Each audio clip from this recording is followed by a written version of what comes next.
Welcome to Curious Goldfish, a podcast community where music and curiosity come together through interesting conversations with the music makers of our world. I'm your host, Jason English. You can find Curious Goldfish in all the major podcast and social media platforms. And of course, we have all of our content on our website, curiousgoldfish.com.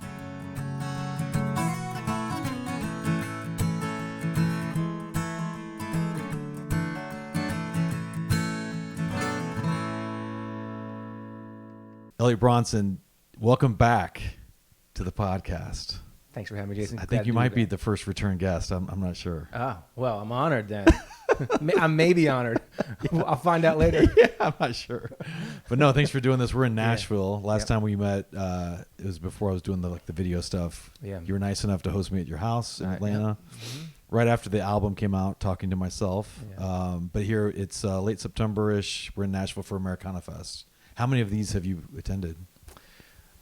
I think this is like my fourth or fifth, but I skipped a few years, so okay. I'm not sure. I probably did my first one in like 2016. I think. Yeah. Okay. One thing I noticed too, I have the app, and there's the full schedule, and you can kind of see who's playing and stuff. But they have this really cool feature called like What's Hot. Oh yeah. The whole Yellowstone show that I think you were a part of, featuring I'm sure artists and songs that were a part of the show. Yeah. That happened earlier this week. That's like top 3 or 4 event of the week that was people kind of booked or scheduled, which is pretty cool, right? Yeah, I did that Wednesday. I might as well go home since that's over. I mean, well, you have a big show tonight. Yeah, it's true. So you can't go home yet, but that's pretty cool, right? It was very cool. Yeah. It was really neat to share the stage with a bunch of great artists and get to meet the music supervisor and chat. Yeah. Yeah. That's cool. Neat. So since I talked to you in the spring, I've met a bunch of people, and the whole syncing thing, mm-hmm.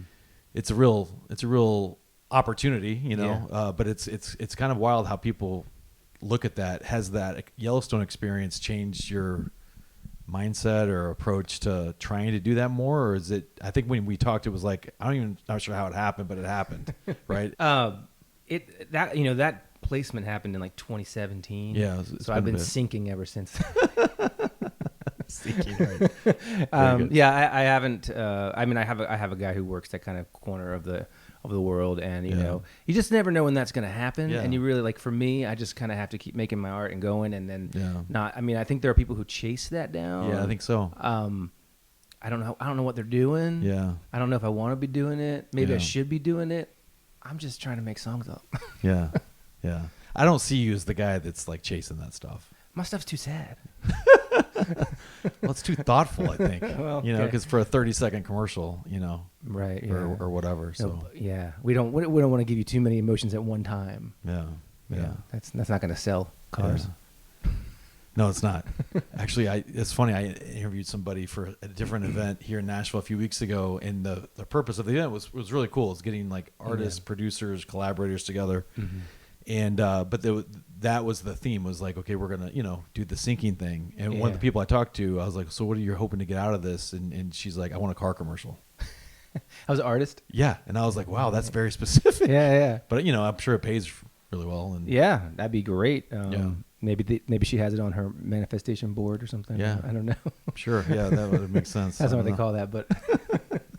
All right. So Talking to Myself was released earlier this year. Yeah. It's been whatever, 7 or 8 months. What surprised you the most about people that have listened to it, that you've seen out and all? We're gonna get to like where all you've been. But sure. Yeah. What is there something that has resonated with people that surprised you? So like some of like the dirgier ballads on there that seem to be the ones that people mention, and I'm often surprised when I meet people who are willing to like wallow in that stuff like I am. But you love that stuff. I do, but I'm just like, wow, there I have other people who have a stomach for it. So I'm always happy and happily surprised. There's just weird stuff you run into. Like, this is the most stripped down record I've ever made. It's mostly me and guitar. There's some atmospheric stuff. We fleshed out pedal steel. There's some synthy stuff in the background, but it's meant to be a thoughtful folk record. And I was doing a show in California, and afterwards, a guy came up to me. He said, it's great to hear you live because there's so much going on your record. Like, this is the least going on. There's no drums on this record at all. So, it's just funny to see how people hear things. You think that you make a thing and then it objectively lives in the world, but it lives in between the ears of the person who hears it and the person who makes it. So everybody's version of my record is a little bit different. And in that guy's world, it's a big produced record. I have no idea what planet he's on, but hey. That is something. I think that's a thing, though, Yeah. you know, and you have to kind of give it, you have to just allow that everybody is going to Yeah. experience your art in a little bit of a different way Yeah. based on who they are and what, you know, their experience is. And Yeah. so, Well, since the spring, I think you've gone to California. Yep. You went to the South, I think, on the way with Michelle Malone. yeah. I think a little yeah, bit we for did a couple show things. or two Yep. there. And then you just got back from Norway. Yeah. And you've had a long time connection to Norway. Yeah, this is my third tour there this year, and yeah, it's wild. I mean, you know, I don't know if I wouldn't have picked Norway. I don't want to say that because it's beautiful. And Yeah, I definitely wouldn't have not picked it, but Yeah. it is sort of one that just came to me, as in like I had a fan base there I didn't even know about, and then they were willing to book, you know, tours for me and say just come on over, and so. I've done 3 of them, and you know, I played some other places in Europe. I played in Netherlands, which has been great, and Germany. But Norway, in particular, has embraced me in a way that nobody has. I didn't know the Norwegians were so morose. Oh yeah, it's cold and dark, man. I guess that's true. That's their natural habitat. I guess that's true. Yeah, the beach songs are not their vibe. Yeah. So at the festival this week, since the album came out in the spring, do you have a goal or outcome for the 4 or 5 days here that, you know? I want to get that car commercial. Perfect. So, you know, like yeah. if you're not, you know, you're always promoting an album, right? Sure. But, Yeah, no, I have a I don't know if I have call it a goal, but I have a why. You know, why be here? I mean, first of all, it's an honor to have an official showcase. Yeah. And do Americana Fest. So anytime they have an Americana Fest and they want to give me a showcase, I will come here and play it, regardless of where I am in the album cycle. You know. Yeah. But beyond that, personally, you know, I put the record out in February, which means it's still sort of new, but you got to understand that I wrote the songs for that record, you know, over the preceding year or 2. Recorded it almost the full year before it came out, you know, or started recording it. Yeah. You know, it takes so long to get from the beginning of creation to release, and then you tour on it. And by the time you're sitting where I'm sitting now, you know, I'm really proud of the record. I love it. I'm going to play the songs on it, but I'm thinking about the next record, you know? Yeah. And so I'm here to be inspired as much as anything else. Okay. So I'm hearing a lot of music and looking for that good feeling. Are you, on the road, have you written some stuff? Or do you have some things kind of going in your mind? Yeah, I'm always cooking up Yeah. little things here, and there's always little nuggets. There's always ideas. Always beginning of songs. I mean, I'm not someone who has a writing period and then turns off, but I am someone who goes into like a more of a writing season. So I have a lot of little things. I've even finished a few songs, but I know that I'm just kind of starting the process of figuring out like what's the next turn I want to take. Okay. You know, where is the muse taking me? And that's, you know, it's a weird place to be because it can be anything, you know, like I don't want to redo the last record or any of my records or rewrite the same songs. Yeah. And so it's like, what do I have to say now? Like at this point in my life, and it's scary and terrifying and exciting, and you know, I don't know. I'm looking forward to just making stuff now. That's where I'm at. Okay. Yeah. So you had just come back from seeing the manatees. We talked about with your girlfriend. Yeah. Not to get personal, but how's that Sure. going? And what are you going to do if you're actually in a like good, healthy relationship? Like, where are the songs going to come from? Yeah. Then I probably told you this the last time, but I had a friend who was in a happy relationship, and I asked him. He said, "I can't write songs anymore." And I said, "Is it because you have nothing to write about, or because it's too scary to write them?" You know. And he said, "I think it's the latter." Oh wow. So I mean, you know, relationships. There's always material. It's just a question of how, you know, how much you want to rock the boat. Yeah. So there's that. But Yeah. I mean, you know, there's a lot in life to write about, tons of things. So I'm not worried that I won't have things to say. And I don't need to keep writing the saddest breakup songs over and over again. I mean, I've done that. It's kind of who you are, though. It's great. Yeah. Well. Yeah, I don't think there's any shortage of sadness and Yeah. wells to to dig. Yeah. But yeah, we'll see. I mean, it is wide open. I mean, a lot of times before I've begun a song, like I don't realize the thing that I need to say. You know, I'll sing something and then I'll be like, sometimes I'll be oh, I didn't know that I had that line sitting there, that thing that I needed to say. So yeah, that was kind of a weird answer, but I'm not worried about it. Yeah. I'm not worried about it. And I'd rather be happy. If I mean all things being the same. You don't want to. Yeah. That's probably the most important thing. Yeah. Well, that's cool. So in terms of like the ideas for songs, you said you've kind of done a few. Do you put any kind of timeline on that to like say, okay, well, I'm gonna probably release something in the next 18 months, or does it just kind of happen? You know, do you put that kind of like pressure on yourself? No, I don't, because I just like in the same way that I'm not trying to manifest a car commercial. I just it's probably worked against me in my career, but I just am not. I'm not business first. I know it's important and you need it, and you know obviously have to pay the bills, but like there are easier ways to make money than this. And if I can't make up songs that are important to me, that change me in a way, you know, that I grow into in a way, like it has to be something. I know that sounds big, but like that's what I'm asking of myself in these songs to do. If I can't do that, then I don't just want to crank out records I don't like. There's plenty of those. No, that's why like everyone like respects you, you know, because you're like so authentic. Oh, I appreciate that. Yeah, and all 12 of them. Yeah, exactly. And hopefully this won't sound weird, but I've thought about you a few times. Since we talked. It didn't necessarily until you started it with that line. No, but I've thought about the conversation that we had because of your the upbringing, you know, like the Pentecostal, you know, and so a lot of these people I've talked to, it's crazy, man. The whole upbringing. Yeah. And it doesn't matter. I just talked to a gay musician who grew up Jehovah's Witness. Oh wow. And he was incredible musician, and all his breakup songs about whatever's going on, he actually was like, well, subconsciously it's about me leaving that, you know. And so it's like a whole backdrop, and then there's all the stuff about just non-denominational Christianity, and you know, just the things we talked a lot about that growing up, and I just I appreciated the fact that you were so open about that, you know, because that was such an important part of your life in Maryland, you know, and so anyway, I wanted to tell you that like that. I don't know. Just I thought about you. There's a type of us out there. Yeah, I mean, you know, it's something. Yeah, no, I think it's true. Yeah, I mean, there's all.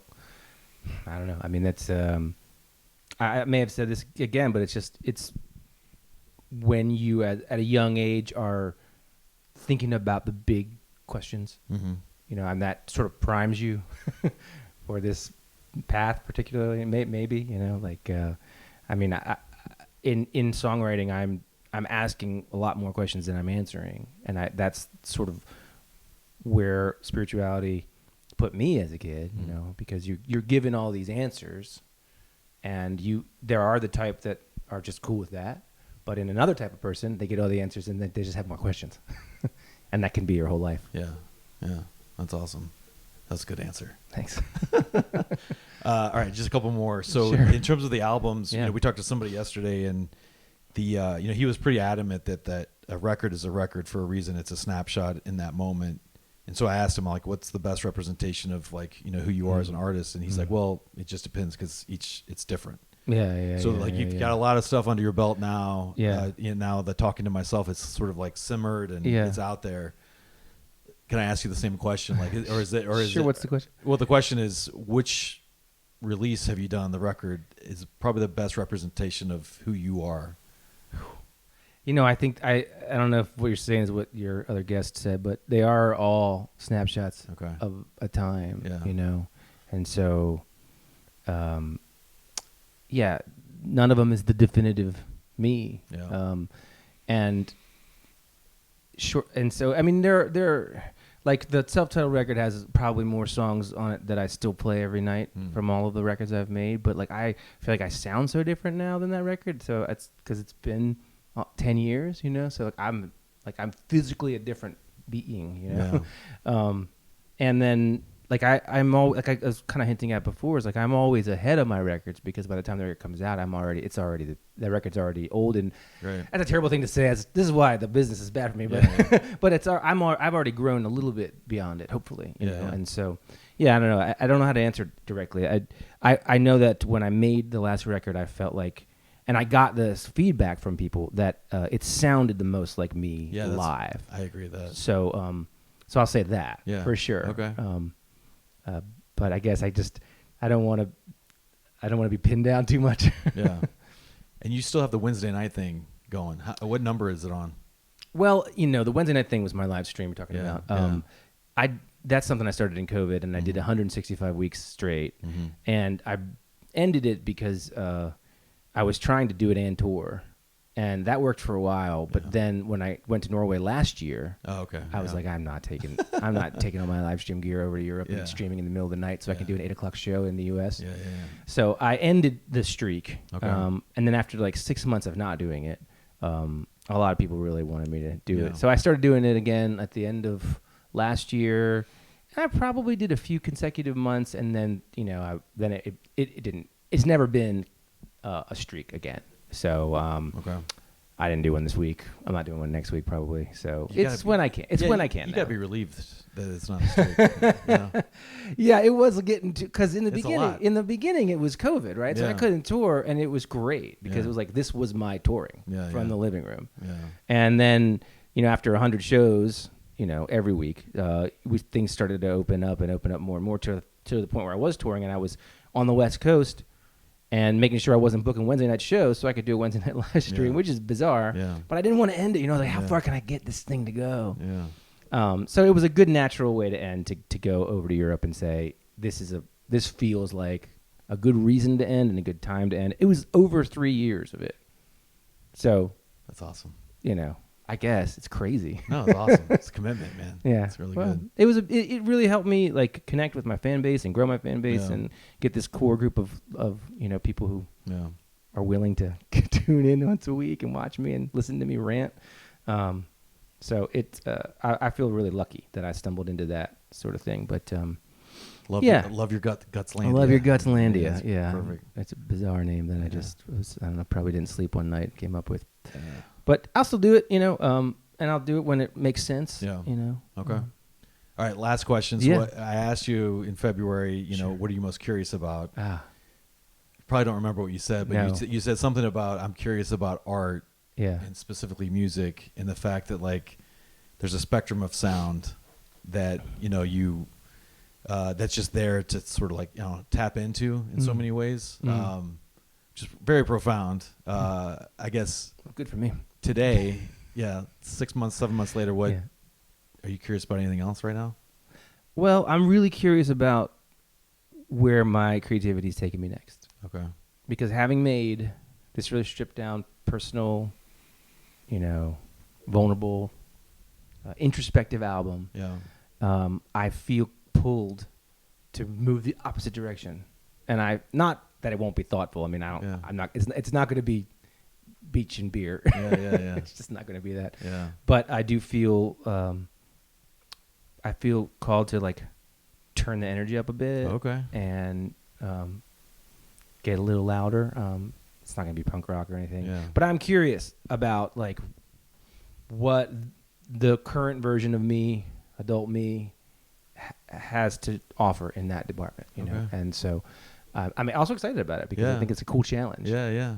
So, all right, so foreshadowing. That's awesome. All right. Stay tuned. Yeah, that's awesome. Well, thanks for stopping by, man. Jason, it's always a pleasure. No, appreciate you. Thanks for having me. I'm going to play a song called Sorry.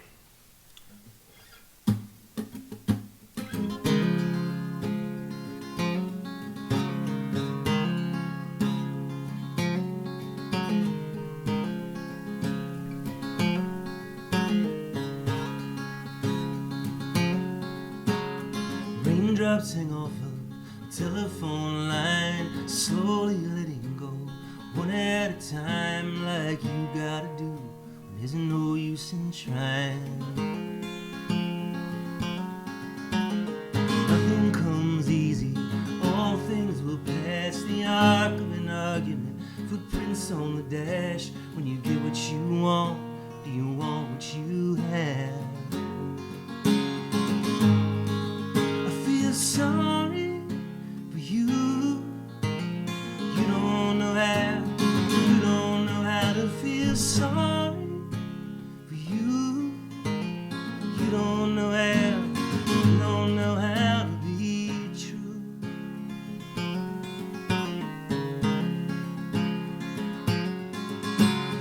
Threads come unraveled, tales come undone, strung like wordless words on your tongue. You can say you were right, you can say that you won.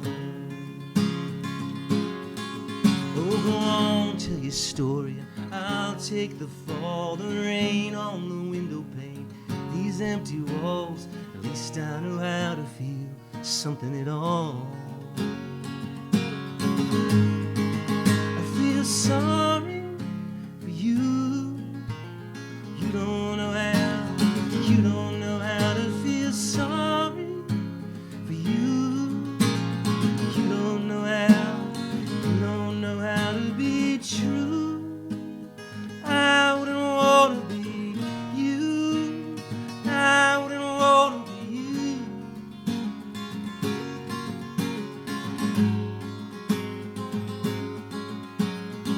Sorry.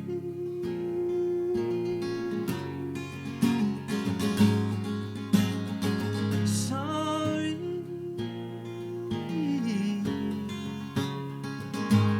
I feel sorry. You don't know how. You don't know how to feel sorry.